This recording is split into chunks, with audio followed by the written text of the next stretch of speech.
doesn't hold water because the presence of everyone, this beautiful swimming pool was already turned over many years ago. In fact, the province then was not yet divided.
My family,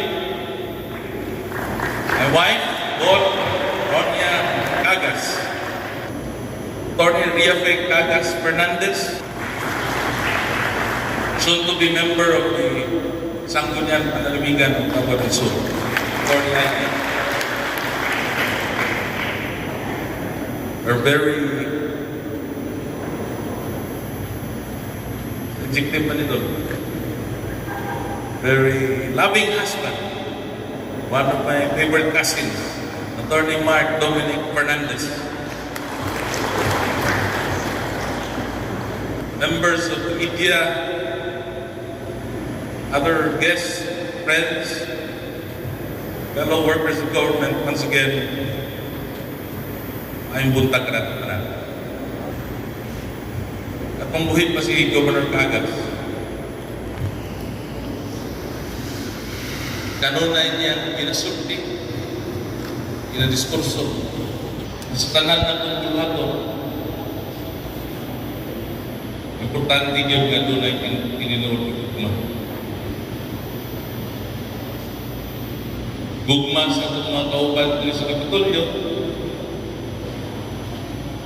gugma para sa itong mga katbang, gugma para sa itong mga mandadapi,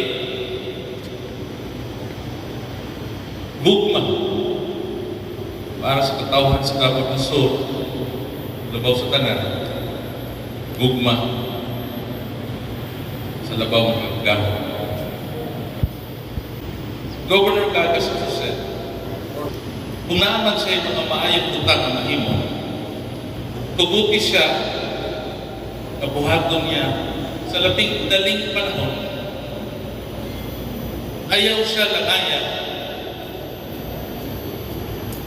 kay posibleng dili na sa bumagi sila Cagas ning dalana papag-usap. Kung inyong na-notice sa katapusan sa video, ibutang na ito takas na nag-lay up ni Mr. Scottie Thompson. Because Governor Cagas always convinces followers, his friends, to always aim high. Aim high. Aim dito sa layo. Always forward-looking.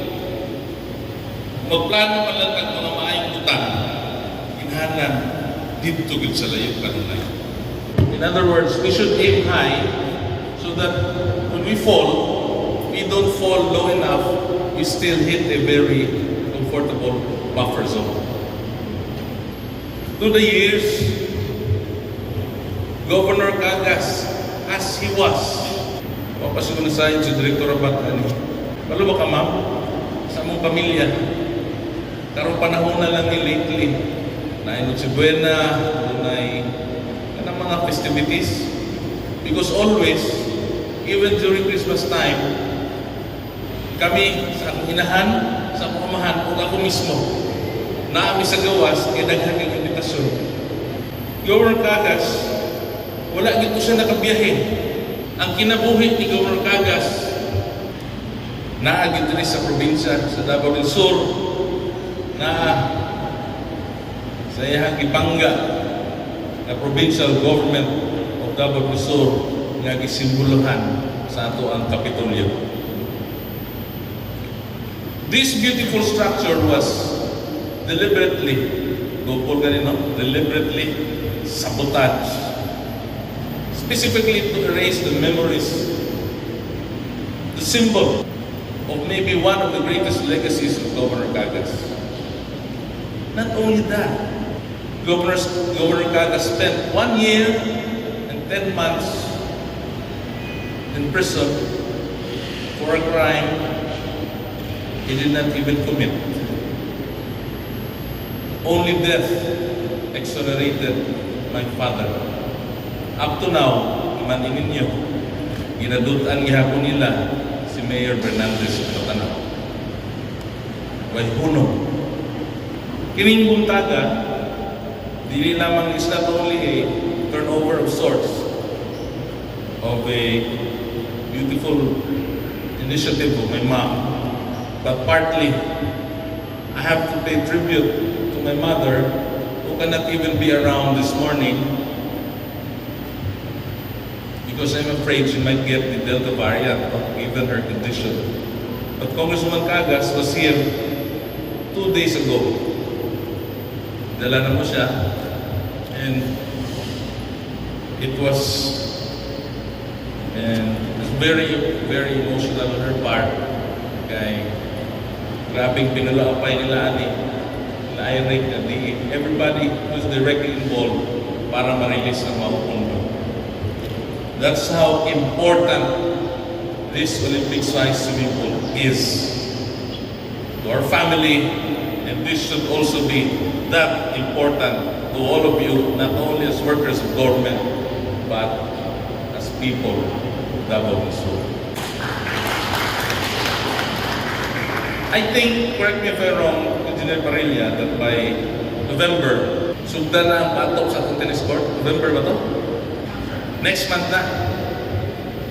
Ang ato ang tennis court, mahimo na siyang indoor court, at least ang clay courts, para ang mga tennis enthusiasts po, hindi na mabasa.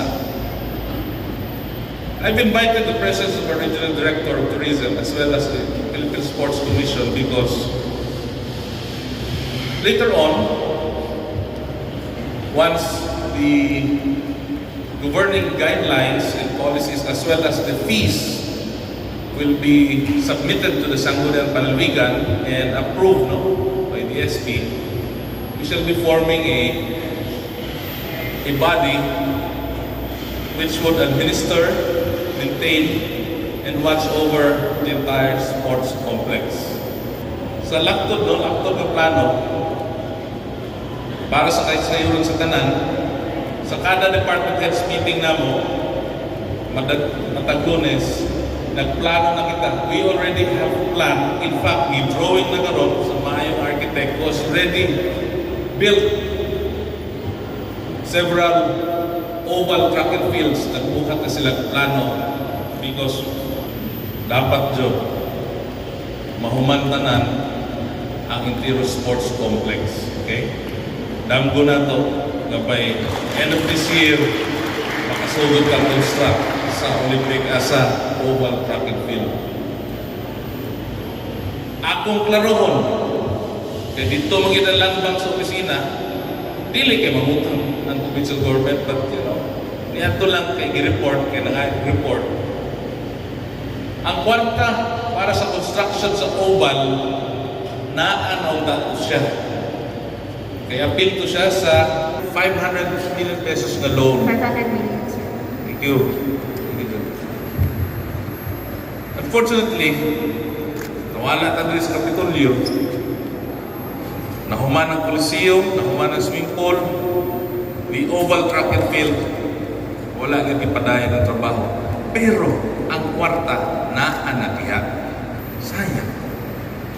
Even though my dad has passed away, Governor Dodo Cagas has become a brand, B-R-A-N-D. Because when you say Dodo Cagas, it necessarily follows that we expect good things. Dapat, kung Cagas ang maglingkod sa Kapitolyo, na ay assurance sama sa usa ka brand na sakyanan, na kung unsa man si Dodo Cagas kaniadto, siguraduho nato nga ang pamaagi o ang gugma gihapon ni Dodo Cagas ang mahatag sa katawan ugma o sa umaabot pang panahon. I don't know of any other way except the Dodo Cagas way. I assure you that. Sa mga naguna-una og dautan sa mua, sorry na lang, kay dili po kububalos og dautan. Ang atong buhaton diri, buros lang yung kaayuhan, hangtod kita matapos yung interview. Wala may laing yung muna kung mag-meeting media sa opisina na ako, kung dili, kung saan pagsulpar ang puwerteng kadaghang problema. Atong gobyerno, sa pagpadagan sa ospital, sa pagtubag sa COVID, etc., etc. We have no time for politicking. We shall let the legacy and the brand that Dodo Cagas is do the politicking to us. For us, I mean. Okay? The department heads, whatever you do, just think of good things. That's all we need to do. Nothing more, nothing less. Okay? And with that, I'd like to thank everyone for joining us in this, for me, it's a very unforgettable moment. I hope you watch the next video. It is my tribute to my mother. Okay? So that katuma pa nakaila kayo sa pamilya, makaila po mo. Okay? Salamat kayo sa mga amigo, sa mga bisita, sa tanang tao nga itambong, sa tanang tao na nananaw sa social media, sa mga amigo na sa media. Okay? Lakip na itong dili kayo amigo. You are welcome here and through social distancing, kung kasigo pang pagkaon, manihot ta. Okay? Sabay-sabay ta mga ako. Salamat kayo. We love Davao del Sur. We love Davao del Sur. And thank you, Governor